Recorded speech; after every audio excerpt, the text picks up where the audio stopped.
Hello everybody, welcome back to my channel where we talk all things finance and investing. So Goldman Sachs recently came out with a report where they're forecasting that the S&P 500 will only grow by 3% a year for each of the next 10 years. Very low returns forecast by Goldman Sachs in this report compared to a normal returns kind of 10% a year for the S&P 500. So should you be concerned? Well, that's the topic of today's video. I'm going to do a two-part series on this one because the report is just under 40 pages. There's a lot of information in there. So there's a lot to learn. Even if you're new, just looking to learn a little bit about finance, which you probably are if you clicked on this video, then stick around for the next two videos because you're going to learn an awful lot about finance, investing, and valuations and all sorts of great stuff when it comes to finance and investing in the stock market. So let's get into the video. We'll break it down, and Goldman Sachs 3% returns over the next 10 years. How do they do it? All right, so here we are in the report. Goldman Sachs, as you can see, this report was published in October 18th, 2024, so fairly recently. I've read this through a couple of times. I've made loads of highlights.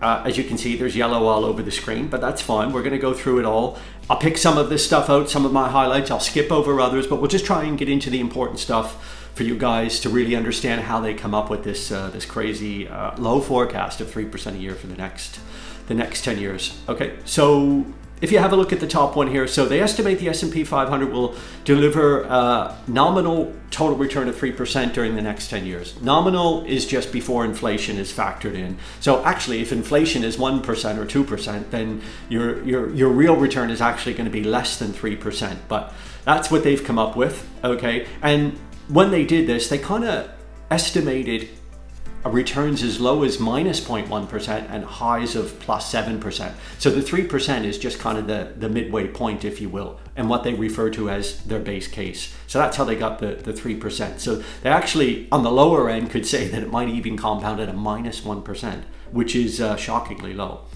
By comparison, over the past decade, the S&P 500 has compounded at a rate of 13% per year.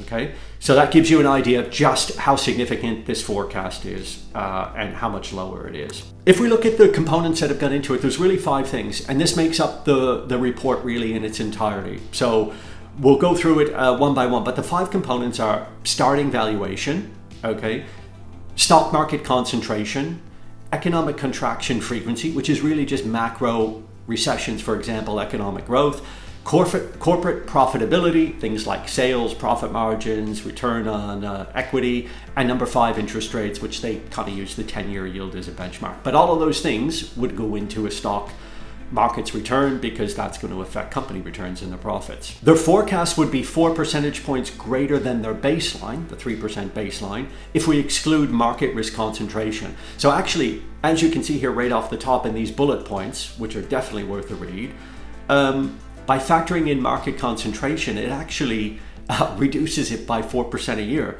So that's an early indicator that market concentration is a big factor in how they've come up with these low valuations. When it comes to profitability, they're saying it's extremely difficult for any firm to maintain high levels of sales growth and profit margins over sustained periods of time. And we'll see later on why that's significant, okay? The S&P 500 equal weight benchmark is likely to outperform the cap-weighted aggregate index during the next decade by 200 basis points to 800 basis points. If you don't know what basis points is, it's really finance jargon, but think of it like this. 0.01% is actually referred to as 1 basis point. So 200 basis points would really be 2%. 800 basis points would be 8%. Okay, so there's a bit of finance jargon demystified for you. The report also suggests the S&P 500 has a roughly 72% probability of trailing bonds over the next decade and a 33% likelihood of lagging inflation through to 2034. Okay, that's significant. I think in particular the S&P 500 having a 72% probability of trailing bonds, I think that's a really big deal and something we really want to be aware of. Maybe you should be investing in bonds. If this is correct, then you probably should be. Okay, but let's go further. Okay, the projections of the long-term return of the U.S. stocks averages 6%. That's by other market participants outside of Goldman Sachs.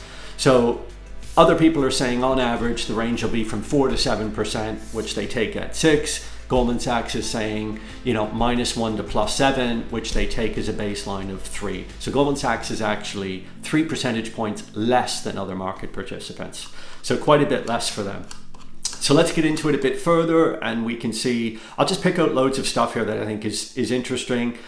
So we find that a model that incorporates starting equity valuations, initial market concentration, the 10-year treasury yield, return on equity for the S&P 500, and estimate of the forward economic contraction frequency. That's really just a fancy way of saying, possible recessions coming over the next 10 years, helps explain how they've come up with this forecast for long-term equity returns. Those are the components that led them to this conclusion.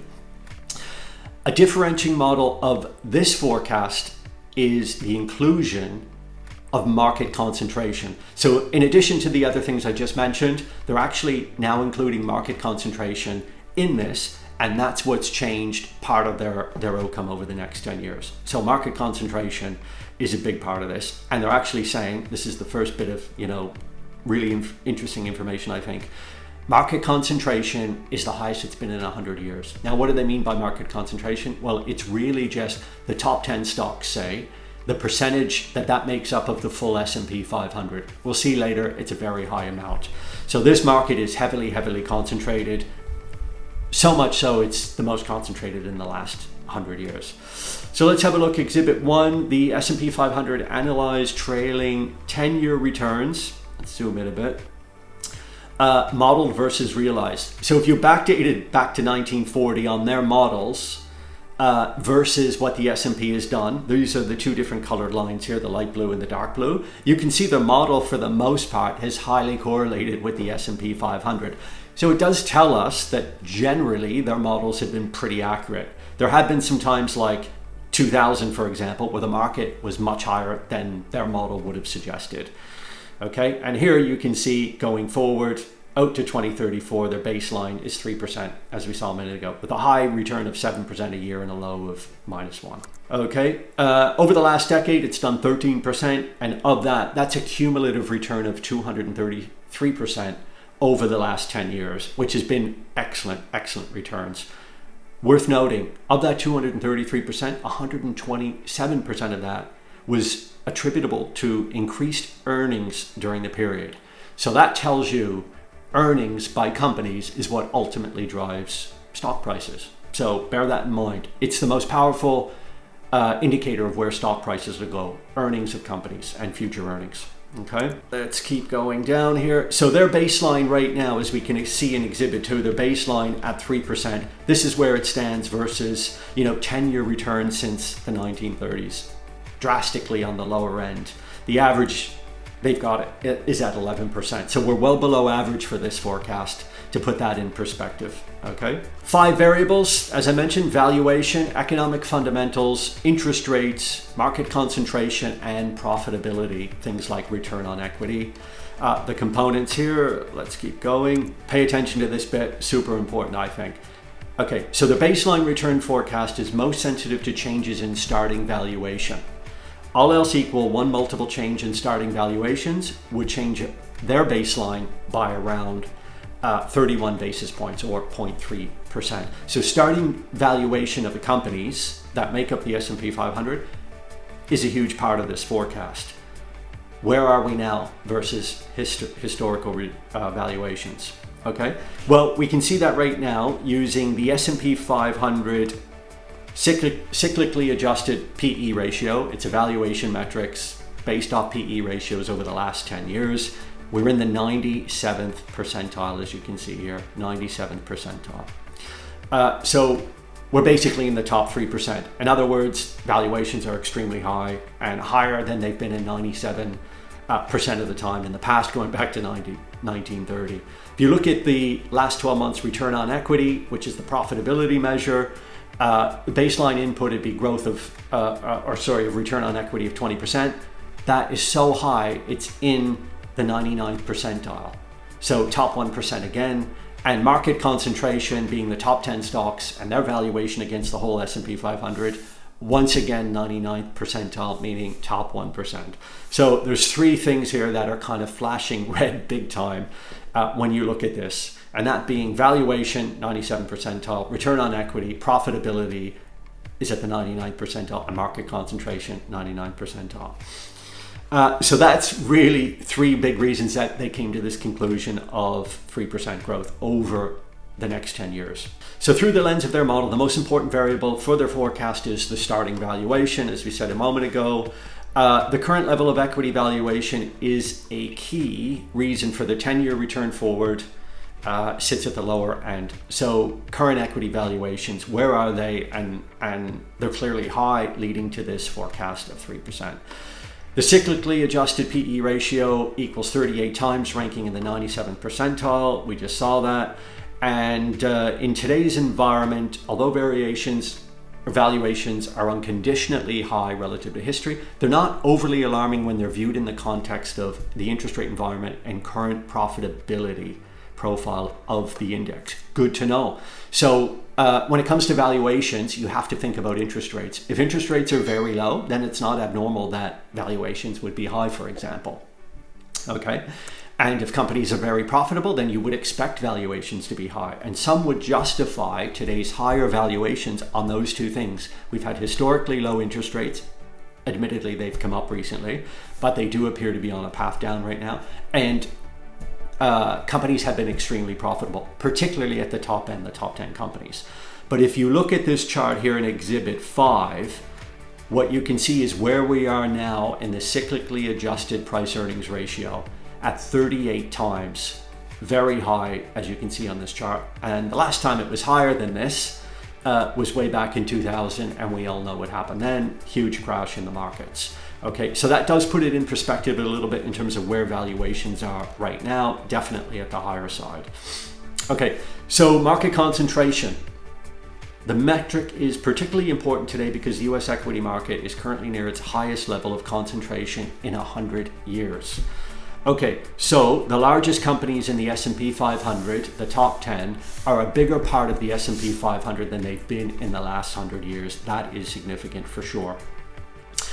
And the higher market concentration has historically been associated with greater forward realized volatility. Volatility is just the up and down movements of the market and how significant that is.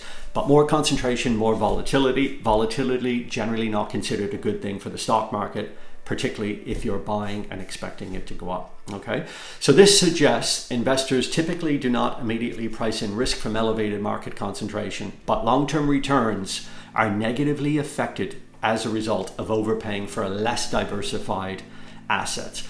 So as the market gets more concentrated, investors tend to buy more of those companies, and they're overpaying, i.e. higher valuations, for something that's less diversified, i.e. higher risk and more volatility.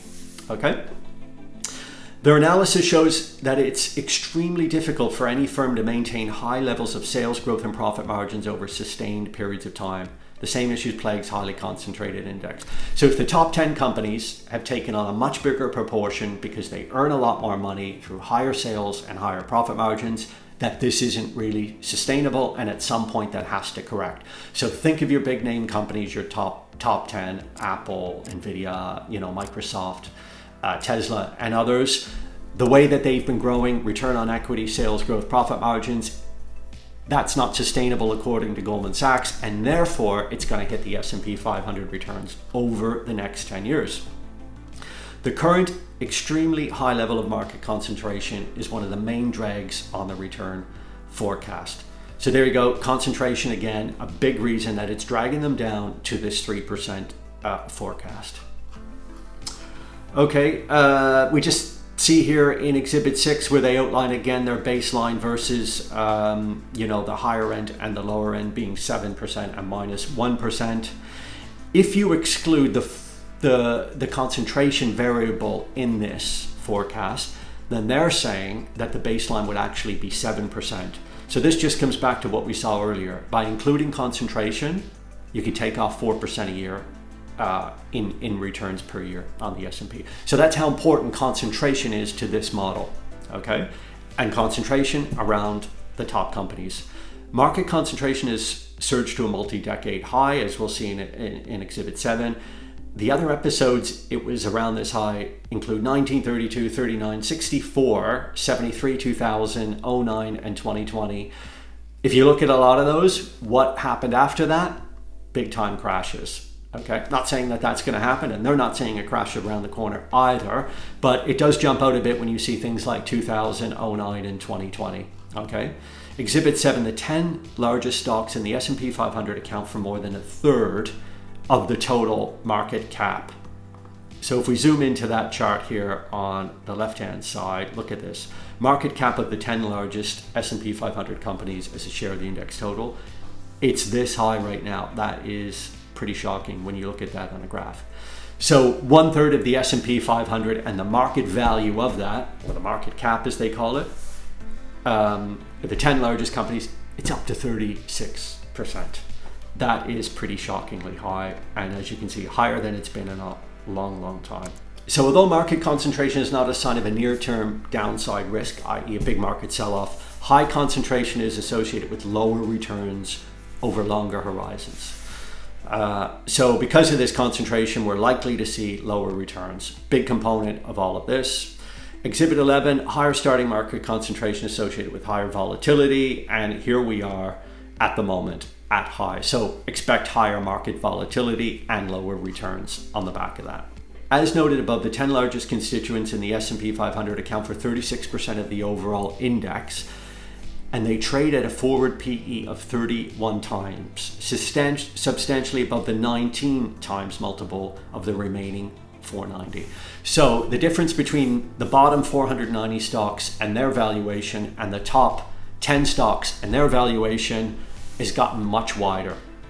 The top 10 trade at a 31 times multiple and the bottom 490 at 19 times. All that really means, in a nutshell, is the top 10 are so much more highly valued than the bottom 490, and that premium on the top 10 valuation is the largest since the peak of the dot-com boom. So that is not a very bullish indicator at all. Okay, so far we've seen some of the main components that make up this report, the Goldman Sachs and their 3% return forecast over the next 10 years. It's really interesting stuff so far, but there's a lot more to get into. Let's do a deep dive. Next week, I'll come out with part 2 on this. We'll finish off the report. I'll give you my analysis on it and what you should do in terms of how you could think about positioning your portfolio if you think the S&P 500 will produce some very low returns over the next 10 years. Let me know what you think so far. Leave me a comment. If there's anything else you want to hear in my videos, just let me know in the comments field below. Let me know what you think of this report. What are your thoughts? Will the market do this? And I'll see you next week where we conclude on the Goldman Sachs S&P 500 report. All the best in your savings and investment journey.